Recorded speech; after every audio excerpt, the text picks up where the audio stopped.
আমরা যারা প্রবাসে থাকি তারা যেমন দেশকে প্রতি মুহূর্তে মিস করি, দেশের মানুষজনকে, আত্মীয়স্বজনকে, পরিবারের সবাইকে, তেমনি দেশের খাবারটাকেও প্রচণ্ড পরিমাণে মিস করি। দেশের অনেক মাছ যেমন এখানে পাই না, তো তেমনি বিদেশে অনেক মাছকেও দেশের মাছ মনে করেই খাই। তো এই মাছটার নাম হচ্ছে সোয়াই ফিশ। আমার কাছে পাঙ্গাস মাছের মতোই লাগে খেতে। অনেকেই হয়তো পাঙ্গাস মাছ খেতে পছন্দ করে না, কিন্তু আমার কাছে খুবই ভালো লাগে। একদম তেলতেলা একটা মাছ, খুবই ভালো লাগে আমার কাছে। তো এই মাছটাকে আমি প্রথম অবস্থায় চিনতাম না, কিন্তু একবার খাওয়ার পরে দেখলাম যে স্বাদটা তো একদম পাঙ্গাস মাছের মতো, খেতে অনেক ভালোই লাগে। আর তেমন কাটা থাকে না, তো এই জন্য আমার কাছে অনেক মজার লাগে খেতে। তো আমি এই মাছটাকে কিনে এনেছিলাম, এনে একটু হলুদ লবণ দিয়ে মেখে রেখেছিলাম। এই মাছটাতে খুব একটা গন্ধও থাকে না, খুব অল্প একটু সময় ধুয়ে নিলেই মাছটা রান্না করার জন্য রেডি হয়ে যায়। মাছে আঁশও থাকে না, খুবই মজার খেতে। তো আমি এই মাছটা রান্না করব আজকে। এই মাছটাকে আমি ভাজবো না, অনেকে হয়তো বা ভেজেও খায়, কিন্তু এই মাছটা কাঁচা অবস্থায় রান্না করতেই ভালো লাগে।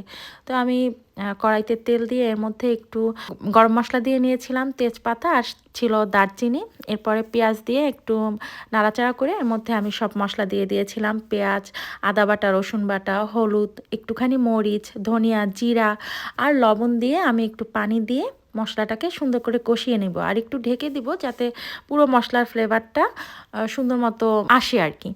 তো এরপর আমি একটু নাড়াচাড়া করে এর মধ্যে ওই যে মাছটাকে মাখিয়ে রেখেছিলাম সেই মাছটাকে দিয়ে দিব। আর এই মাছটা রান্না হতে একদম কম সময় লাগে, খুব অল্প সময়ে এই মাছটা রান্না হয়ে যায়। কিন্তু আমি এই মাছটার মধ্যে আজকে একটু আলু দিয়ে রান্না করব। আমার কাছে বেস্ট লাগে আলু দিয়ে রান্না করতে, খুবই মজার হয় আলু দিলে এই মাছটার মধ্যে। আর আলু দিলে তো যে কোনো মাছ মাংস একটু স্বাদ বেড়ে যায়। তো আমি মাছটাকে দিয়ে দিলাম কড়াইয়ের মধ্যে। এরপরে মশলাটা দিয়ে একটু মেখে নিয়ে সামান্য পরিমাণে পানি দিয়ে দিব, খুব একটা পানিও দিতে হবে না। এরপরে দিয়ে দিব আমার লম্বা করে কেটে রাখা আলুটাও এখানে খুব তাড়াতাড়ি সিদ্ধ হয়ে যায়। এখানের সব সবজি দেখে আমি খুব অল্প সময়ের মধ্যেই সিদ্ধ হয়ে যায়, খুব একটা সময় লাগে না সবজিগুলো রান্না করতে। তো আমি আলু দিয়ে সুন্দর করে একটু নাড়াচাড়া করে এর মধ্যে একটু পানি দিয়ে দিলাম, দিয়ে একটু ঢেকে রাখবো। আর এই যে আমার মাছটা কিন্তু প্রায় রান্না শেষ হয়ে গিয়েছে। তো আমি প্রত্যেকটা মাছ আবার একটু উল্টিয়ে পাল্টিয়ে দিলাম, কারণ হয়তো বা কড়াইয়ের নিচে লেগে যেতে পারে, তো আমি এই কারণে মাছগুলোকে একটু উল্টিয়ে দিলাম। আর রান্না অলমোস্ট প্রায় শেষের দিকে হয়ে গিয়েছে রান্না। এই যে দেখতে পাচ্ছেন মাছের উপরে একদম তেলটা প্রায় উঠে এসেছে। আর এই যে আমার রান্না প্রায় হয়ে গিয়েছে। আমি এখন একটু ঢাকা দিয়ে অল্প একটু কম আছে চুলার উপরে রেখে দিব 5 থেকে 7 মিনিটের মতো।